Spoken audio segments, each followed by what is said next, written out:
PM Modi को उनके जन्मदिन पर जमकर बधाइयां मिल रही हैं, लेकिन एक बधाई जो सबसे खास थी, वो बधाई उद्योगपति मुकेश अंबानी की रही। मुकेश अंबानी ने प्रधानमंत्री नरेंद्र मोदी के जन्मदिन पर कह दिया कि मैं तो ये चाहता हूं कि जब भारत के 100 साल हो तब भी प्रधानमंत्री पद पर नरेंद्र मोदी ही रहें। मुकेश अंबानी ने पीएम मोदी के 75वें जन्मदिन पर कहा कि पीएम मोदी का बर्थडे तो 145 करोड़ भारतीयों के लिए एक त्योहार के जैसा है, इसलिए सब चाहते हैं कि नरेंद्र मोदी लगातार प्रधानमंत्री बने रहें।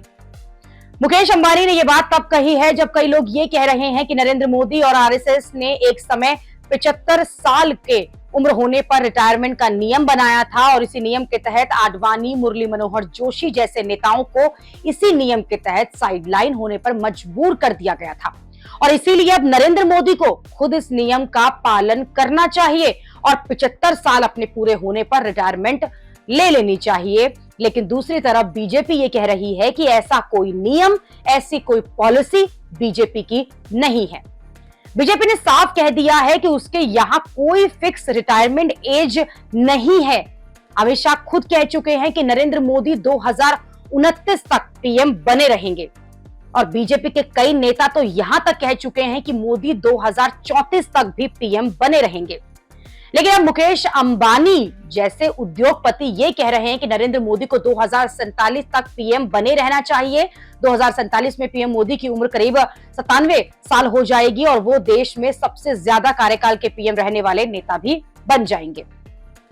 अगर 2034 तक भी पीएम मोदी जो है वो प्रधानमंत्री रहते हैं तो तब तक वो 83 साल के हो जाएंगे और तब तक वो देश में अब तक के सबसे उम्र वाले पीएम हो जाएंगे, क्योंकि मोरारजी देसाई जब पीएम पद से हटे थे तो उनकी उम्र 83 साल थी। मनमोहन सिंह ने जब अपनी कुर्सी छोड़ी थी तब उनकी उम्र 81 साल थी। अटल बिहारी वाजपेयी ने जब पीएम पद से वो हटे थे तब उनकी उम्र 69 साल थी और नरेंद्र मोदी 2029 में 78 साल के हो जाएंगे और 2034 में 83 साल के हो जाएंगे। और अभी तो लंबा वक्त जो 2029 में है, अगर 2029 में पीएम मोदी पद छोड़ते हैं तो बीजेपी का नया नेतृत्व देखना होगा कि अमित शाह मोदी की जगह लेंगे या योगी वो जगह लेंगे। अगर 2029 के बाद भी पीएम मोदी सरकार बनाकर पीएम रहेंगे तो 2034 तक वो अपना 5वां कार्यकाल पूरा करेंगे।